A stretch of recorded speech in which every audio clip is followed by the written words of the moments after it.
Éxodo capítulo 27, vamos a considerar desde el versículo 20 en adelante. Dice el versículo 20, y mandarás a los hijos de Israel que te traigan aceite puro de olivas machacadas para el alumbrado, para hacer arder continuamente las lámparas. En el tabernáculo de reunión, afuera del velo que está delante del testimonio. Las pondrá en orden Aarón y sus hijos para que ardan delante de Jehová desde la tarde hasta la mañana como estatuto perpetuo de los hijos de Israel por sus generaciones. Bueno, aquí miramos sobre el aceite y las lámparas, que dice que debe prepararse el aceite. ¿Para qué? Para que haga arder las lámparas siempre. Y dice que del frente del velo que está frente al testimonio. Está refiriéndose al candelabro, sí, al candelero. No sé si se acuerden, el candelero está en el lugar santo. Y para quienes están de pronto fuera de contexto, entonces estamos hablando del tabernáculo. Todo lo que hemos estado viendo los últimos días es inevitablemente sobre el tabernáculo. Creo que ya llevamos el 10º día hablando sobre el tabernáculo. Les dije que iban a ser varios días, no sabía exactamente cuántos, pero sí van a ser muchos, no sé exactamente cuántos. Hoy vamos a hablar sobre el aceite y la luz. Debe estar encendida, lo leímos en el versículo 20 al final. ¿Cuánto tiempo debe estar encendido? Perpetuamente. Vamos a leer esa parte final nuevamente. Dice, continuamente, para hacer arder continuamente las lámparas. Siempre, de continuo, deben estar ardiendo encendidas las lámparas. No sé si se dieron cuenta, pero cuando hicimos la descripción gráfica del tabernáculo, algo curioso, nosotros cuando hacemos una edificación, normalmente ¿qué le colocamos? Le colocamos a esa edificación en el plano, incluimos ventanas, ¿cierto? Es raro una edificación que no tenga ventanas. Precisamente en la ciudad que yo me encuentro, hay un edificio que ha sido considerado como un elefante, le dicen un elefante, como una construcción que ¿quién la hizo? Piensa uno, ¿quién la hizo? Ese edificio tiene una característica. Está en una calle muy famosa que se conoce como Avenida Calle 13. Se intersecta con otra avenida más famosa todavía, que es Avenida Carrera 30 o NQS. Ese edificio no tiene ventanas. Sí, ese edificio no tiene ventanas. Entonces, cuando miramos el tabernáculo, la característica que más nos llama la atención es que cuando Dios dio la orden de que se hiciera, Dios que le decía constantemente a Moisés, harás conforme al modelo que se te mostró. Harás conforme al modelo que se te mostró. No sé si se acuerdan, pero en Génesis capítulo 6 y capítulo 7 podemos ver que se repite una misma frase. Hizo Noé conforme a todo lo que le mandó Jehová. Así, hizo Noé conforme a todo lo que le mandó Jehová. ¿Qué está diciendo acá Dios? ¿Qué le está diciendo a Moisés? Harás conforme al modelo que se te mostró. Pero en el modelo no se incluían ventanas.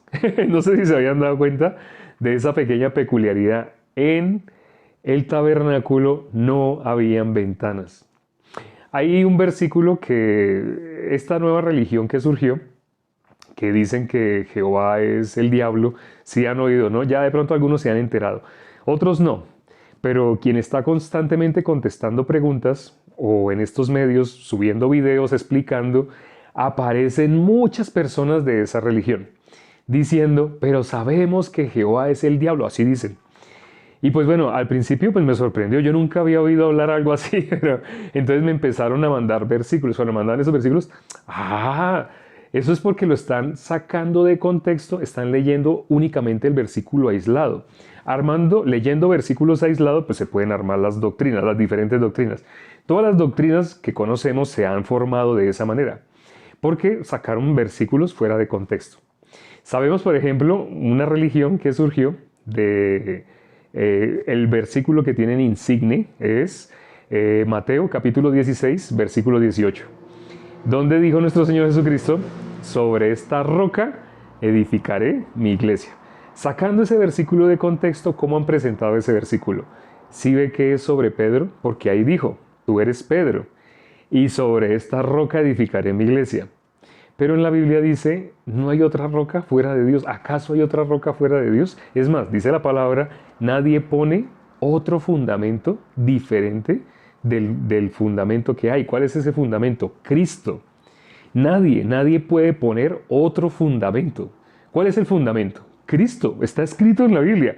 ¿Cuál es el fundamento de la iglesia? Está escrito textual, literal. Es Cristo. Pero hay una religión que sacó ese versículo fuera de contexto y dice, no, el fundamento de la iglesia es Pedro. Sí. Eso fue en el versículo 18, donde Jesús hizo esa afirmación. No que Pedro era, no.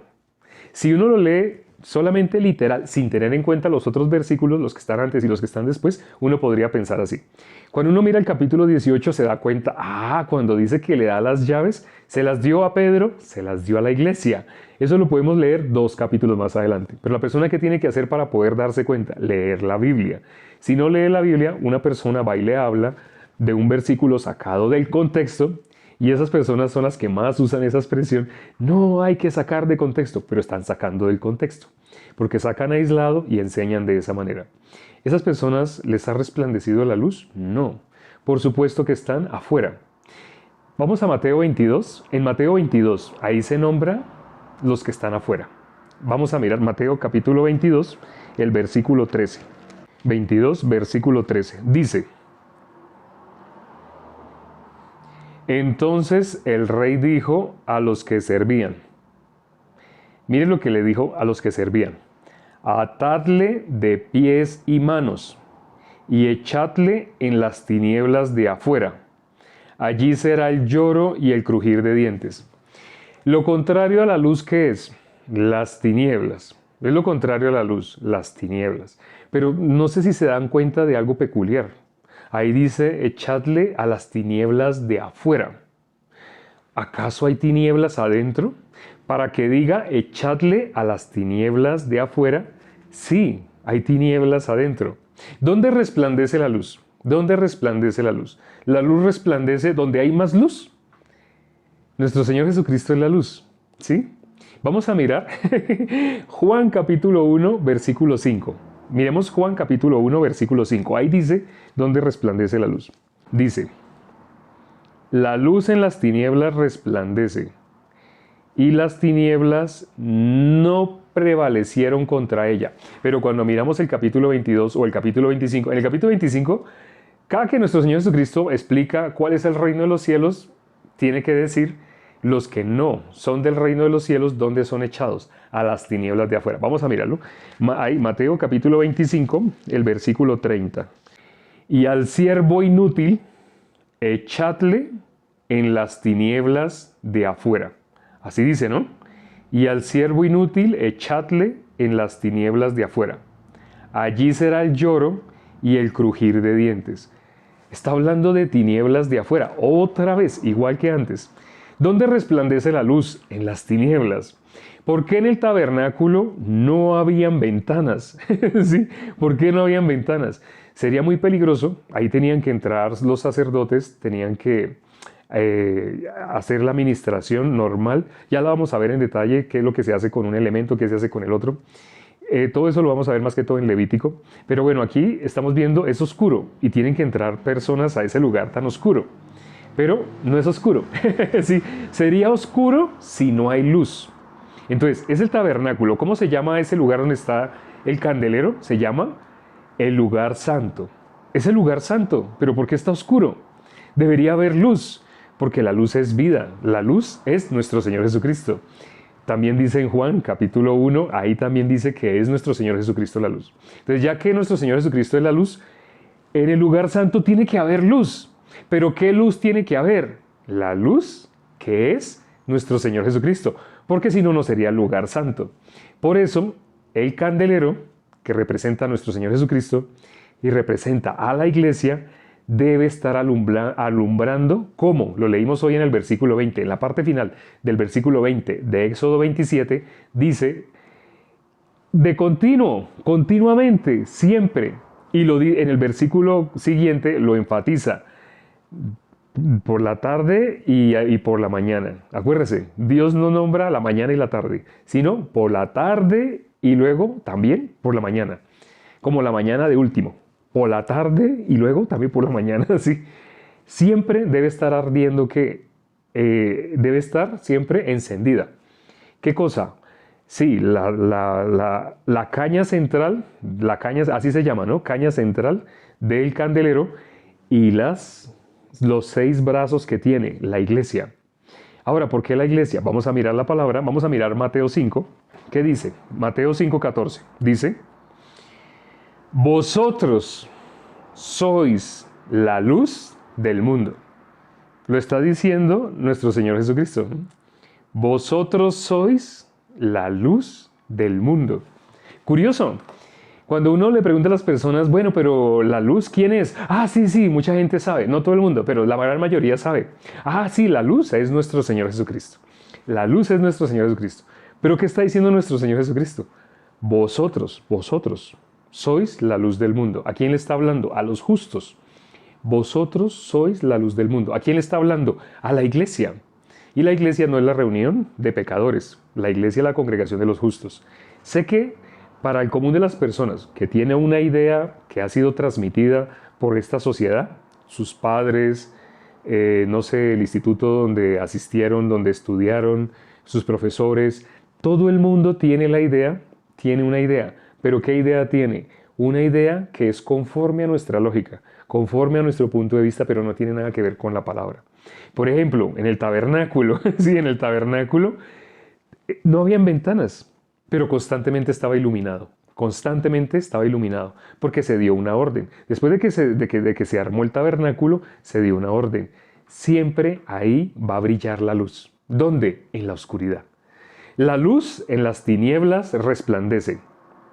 No sé si se acuerdan como cuando recién empieza el Evangelio, se habla de Zabulón. Se da una profecía.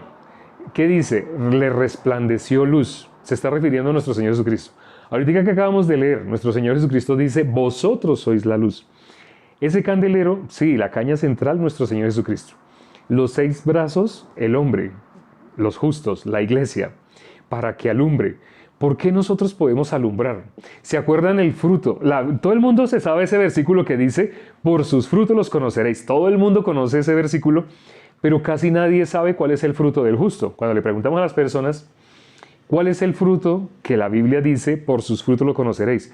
La gente sabe qué piensan, los que están en las obras piensan, pues portarse bien, pues hacer buenas obras, y es que hasta lo nombran así, hacer buenas obras. Se están refiriendo a que se vea una persona buena.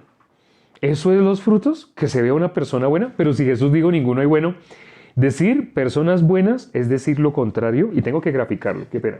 No me imaginé que hoy fuera a usar el tablero, pero sí, esto lo tenemos que graficar. Decir, vamos a colocar aquí 2 palabras, dos columnas.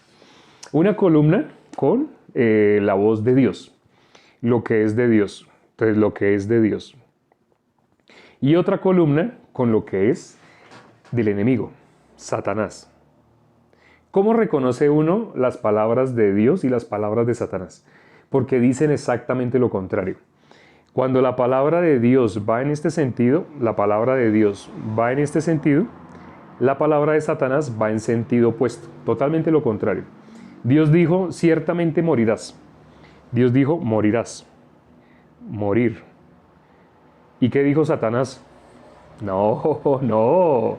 Le dijo así, le dijo que usted iba a morir. Vea, le voy a decir la verdad. Usted no va a morir, no va a morir y se va a acordar de mí. Que usted come ese fruto y de verdad no va a morir. Y se va a dar cuenta que quién es el que le dice la verdad. Yo soy el que le digo la verdad. ¿Quién es el que engaña? ¡Satanás! Él es mentiroso y padre de la mentira. Si Dios dijo que iba a morir, murió. Pero el ser humano, ¿cómo se vio? Cuando fueron abiertos sus ojos, ¿cómo se vio? ¿Se vio muerto? ¿Vio? Yo no morí. Hay un chulito, aquí puse un chulito. No murió. El ser humano se vio. ¡Ah! Esa otra voz es verdadera. Por eso dice la Biblia que Él engaña al mundo entero. Entonces, cuando Jesús dijo, las palabras de Jesús, ¿en qué columna las coloco? ¿En las de Dios? ¿O las palabras de Jesús las coloco en la columna de Satanás? No, porque Jesús es conforme al corazón de Dios. Las palabras de Jesús las tengo que colocar acá. Jesús dijo, ¿qué dijo Jesús? Ninguno, ninguno, ninguno, y eso tengo que enfatizarlo, ninguno, ninguno es que bueno, ninguno, nadie es bueno, nadie. Pero ahora, si miramos lo que dice toda persona, lo que enseña toda religión, ¿a qué? Por sus frutos los conoceréis. Sí, bueno, pero dígame qué es sus frutos. Pues debemos ser, ¿cómo debemos ser? Debemos ser buenos, debemos ser buenas personas. Ese es el corazón de Dios. Es lo contrario a la palabra de Dios. La palabra de Dios aclara, solamente en usted hay tinieblas. Eso aclara la palabra de Dios. Solamente en usted hay tinieblas, en usted no hay luz. En usted no hay luz. La persona que lo logra creer, esa persona está conforme a la palabra de Dios, esa persona tiene fe. La persona que no lo logra creer, esa persona es conforme a la voz de su Padre. El que habla con lógica. Él habla con lógica. Él habla con lógica. Lo que Él dice, si nosotros lo filtramos por nuestro punto de vista, por nuestro entendimiento, por nuestra lógica, nosotros estamos de acuerdo. ¿Cómo vamos a decir que no somos pecadores? Es que no tiene lógica. O sea, es que ¿a quién se le ocurre? ¿A quién se le ocurre decir que hay alguien en esta tierra que no es pecador? Pero es que aquí es que eso no cabe en ninguna cabeza. Eso no tiene ni pies ni cabeza. El que diga eso está loco. Es más, busquemos versículos ya encontré un versículo. Este versículo para aquel que diga que ya somos libres del pecado, este versículo se lo voy a tener. Lea el versículo anterior. Lea el versículo anterior. Ahí dice Jesús limpia todo pecado. O no, hablando de Romanos 3:23. Aquí dice, todos somos pecadores. Sí, ellos son una secta. Ellos están locos. Ellos están errados. Porque si la Biblia dice que todos somos pecadores, ¿quién va a decir que no? El que diga que no, toca tener cuidado, porque hay mucha gente enferma. Así, eso lo aprueba la lógica. ¿Qué dice el versículo siguiente? Siendo justificados gratuitamente por su gracia, mediante la redención que es en Cristo Jesús. ¿Sabe cómo se llama toda persona que logra creer ese versículo 24? Se llama justo. ¿Por qué? Ahí dice, siendo justificado gratuitamente. Entonces la persona que logra creer que fue justificada gratuitamente, esa persona es justa. Ay, pero en la Biblia dice no hay justo ni a un uno. Sí, pero también hay más de 200 versículos que dicen que sí hay justo. Ay, entonces hay contradicciones. No, no hay contradicciones. Tengan paciencia. La palabra no se contradice. Lo que pasa es que la palabra está escrita ¿en qué sentido? Hoy leímos versículos de los que están afuera y los que están adentro. Entonces vamos a mirar otro versículo que aclara por qué las personas que tienen su lógica y sí, es que así es, bueno, crean su lógica, pero no sabe su lógica quién la está manejando. Su lógica, ¿a dónde lo está llevando? Miremos qué dice Marcos, capítulo 4, versículo 11 y 12. Vamos a mirar. Y el versículo 11. Y les dijo, a vosotros os es dado saber el misterio del reino de Dios. Mas a los que están fuera, por parábolas todas las cosas. Leímos versículos en los cuales nuestro Señor Jesucristo decía, será lanzado a las tinieblas de afuera, ¿cierto? ¿A dónde? A las tinieblas de afuera. Porque nuestro Señor Jesucristo, ¿dónde resplandece? En las tinieblas. ¿Por quién vino nuestro Señor Jesucristo? Pues por los pecadores. Porque ¿dónde puede resplandecer la luz? Donde hay tinieblas. Pero las personas, sin darse cuenta, en las religiones les hacen pensar que ellos son buenos. Las religiones les hacen pensar que ellos son buenos, que ellos deben ser. Ellos deben procurar ser buenos, porque como en la Biblia dice, por su fruto los conoceréis, entonces ellos relacionan con lógica. Con su lógica, ellos relacionan que lo que Dios quiere es que seamos buenas personas. ¿Y quién parece que es más espiritual en toda la sociedad? La persona que sea más buena persona. Y sí sabe Dios que permite en esas religiones donde las personas creen que sí pueden ser buenas personas, Dios permite que salga toda la porquería que hay adentro. Son personas que se ven asistiendo a la iglesia desde temprano, se visten de una manera especial, con trajes de alguna manera especial, caminan de una manera especial, casi como si levitaran, pero cómo tratan a su esposa, a sus hijos, como una porquería. Sí, delante de sus familias son lo peor que existe. Son lo peor. Sus familiares dan testimonio. No hay nada peor que él. Inclusive dicen así. Hay, vea, un dato curioso. Nosotros fuimos a un centro de rehabilitación. Ese centro de rehabilitación es donde van personas que tienen problemas de consumo de drogas que ya no pueden controlar. Ya ellos ya son drogadictos. Cuando una persona recién empieza a consumir o a inyectarse o cosas así, pero en el momento que inicia, la persona dice, no, pero yo no quedé. O sea, eso que dicen de que uno queda ahí ya como un esclavo del vicio, no. Y me gustó. Entonces yo puedo probar cuando yo quiera. La persona, una, dos, tres, llega el momento en que quiere echar reversa, ya no puede. Ya le toca continuar, ya no puede. No, no, ya no quiero más. No, no, no, ya no puede. De pronto la primera vez sí, tal vez hubiera podido. De pronto. De pronto la segunda. Pero ¿qué cosa lo hizo continuar? Su autoconfianza. Creer, yo puedo. No, yo puedo dejar otro día. Pero yo puedo, ¿no? Yo veo que a mí esto no me controla. Ya quiero dejar. No, no, ya quiero dejar, ya no más, ya no. Eso ya se llama un adicto. Fuimos a un centro de rehabilitación donde hay personas que ya llegaron a esa condición, ya no podían dejar, ya eran llevados, arrastrados por el vicio. Saben, había 80 personas, 80 internos, pero lo sorprendente es esto. Saben, 6 de esos 80 eran hijos de pastores. Es sorprendente. Es sorprendente porque uno se imagina qué debe haber ahí. No, pues criminales, lo peor de la sociedad, personas como de pronto con malas costumbres, personas que se criaron en un ambiente donde los padres les enseñaron a robar así se imagina una persona. No, no, no. Habían personas que fueron instruidas desde niños. ¿Sus padres en qué los instruyeron? En tratar de guardar la ley. Dice la palabra, atan cargas pesadas que ni ellos con un solo dedo las quieren mover. Atan cargas pesadas. A toda hora son diciéndole desde niños cómo instruyeron a sus hijos. No haga, no haga. Usted tiene que mostrarse así. ¿Cómo tiene que mostrarse? ¿Sabe cómo le enseñaron a las personas a mostrar? ¿Cómo le enseñaron a su hijo a mostrarse? Tiene que ser bueno. Porque por sus frutos los conoceréis. Pero ¿quién dijo que el fruto del justo es ser bueno? En la Biblia no dice, el fruto del justo es, muéstrese bueno delante de lo que la sociedad moralmente ha enseñado como bueno. Ahora, no estoy diciendo lo contrario, porque los enemigos de la cruz, dice la palabra, para ellos es locura. ¿Para quiénes? Para los que se pierden. Así dice la palabra, ¿no? Primera de Corintios, capítulo 1, versículo 18. La palabra de la cruz es locura para los que se pierden. Entonces, esas personas, uno les va a explicar que la Biblia no nos llamó a que nos esforcemos por mostrarnos mejor que otros. Y sin darse cuenta, por estar en ese esfuerzo, empiezan a compararse. Cuando empiezan a compararse, entonces empiezan a buscar el que fuma. Uy, mire ese vecino que fuma. Ay, no, Dios mío, por eso la sociedad está así. Ese es el tema de conversación que tiene. ¿Sabe qué? Decir, yo no soy como esa persona. Al decir, ve a ese vecino que fuma, ve a ese vecino que toma, ve a ese vecino cómo grita, ve a ese vecino cómo llega borracho, ve a ese vecino cómo juega apuestas, ve a ese vecino cómo hace, está diciendo, yo no hago, yo no hago, yo no hago.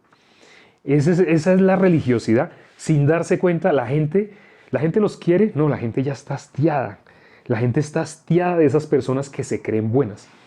Y es más, son felices las personas cuando los sorprenden dentro de sus maldades.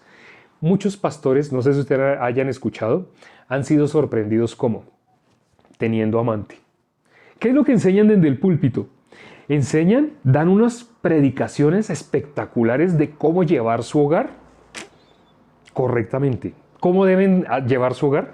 Administrar su hogar para que la gente los vea como de una manera bien. Pero ¿cómo están viviendo internamente? Totalmente al contrario, todo al revés. Lo más sorprendente es eso, 6 de 80 reclusos en un instituto de rehabilitación de drogas, 6 de ellos son hijos de pastores. Deberían ser ejemplares, ¿no? Deberían ser lo mejor de la sociedad. Porque como ellos, sus propios padres, le enseñan a toda una comunidad a que se porten bien, a que sean buenas personas, sus hijos deberían ser mejores todavía. Pero es lo contrario. Las personas cuando están bajo la ley, dice la palabra, la ley produce ira. Las personas estando bajo la ley resultan hastiándose.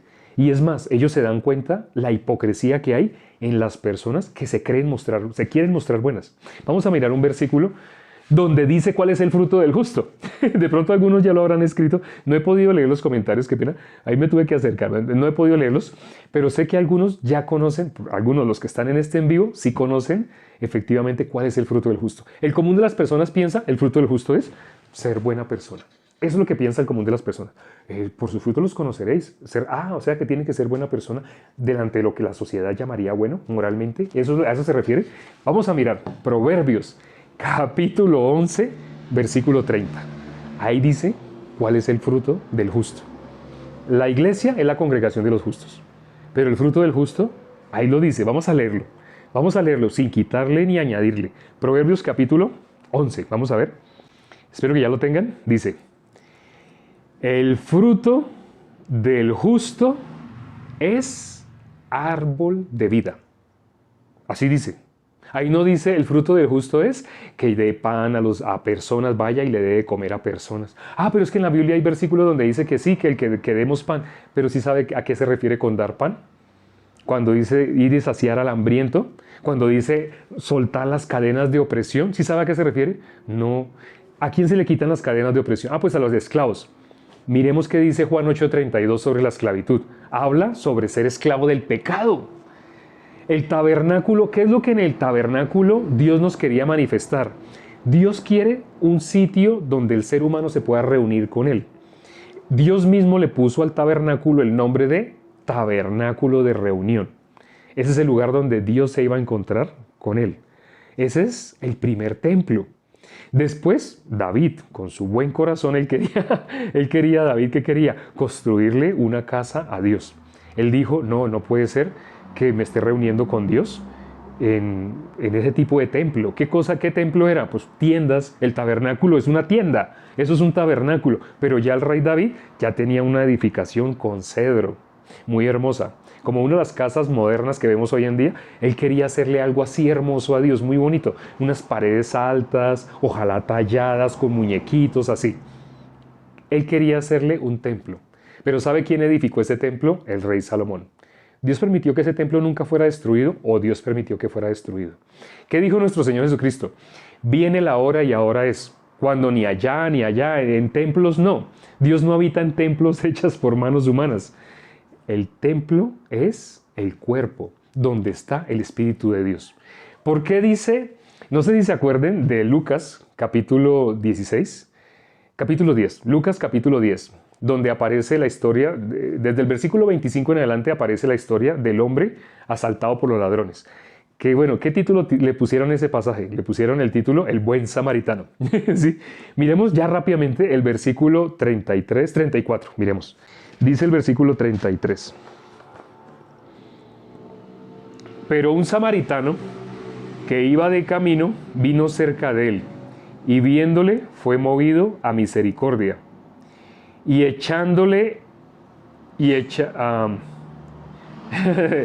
y acercándose vendó sus heridas echándoles aceite y vino y poniéndole en su cabalgadura lo llevó al mesón y cuidó de él. ¿Qué es lo que dice acá el versículo 34 en especial? En el 33, pues el contexto, ¿no? Que vino un samaritano que iba de camino, vino cerca de él. Pero ¿qué dice el versículo 34? Y acercándose, vendó sus heridas, echándoles aceite y vino. No sé si ustedes se han percatado del orden que aparece acá.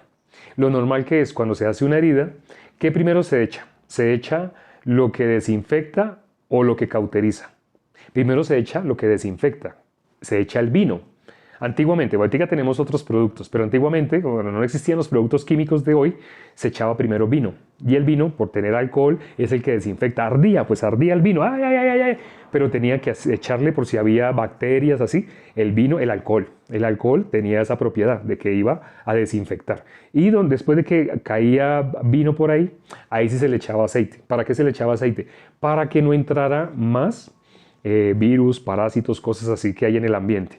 Entonces, el aceite era después. Primero era el vino. Primero se desinfecta y luego se echa. Pero aquí dice al revés, no sé si se dieron cuenta. Echándole ¿qué? Vino, aceite y vino. Lo normal es vino y aceite, pero aquí no dice así.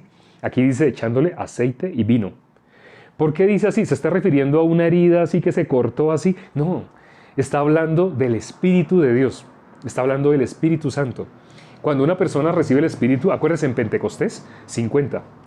Bueno, es algo que se me olvidó decirles, pero cuando estábamos hablando de las medidas del atrio, una de las medidas es 50 y la otra medida es 100.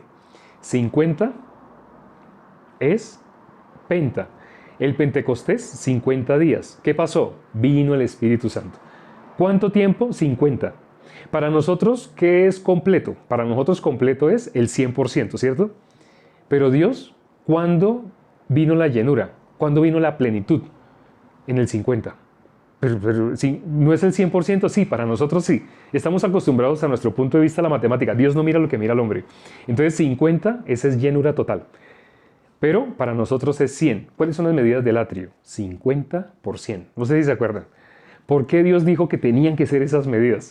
¿Sí? ¿Y por qué dijo que se pusieran? Eso sí lo vimos ayer. ¿Por qué se pusieron las columnas que se tuvieron que poner? Eso sí lo vimos ayer. Hoy estamos viendo sobre el aceite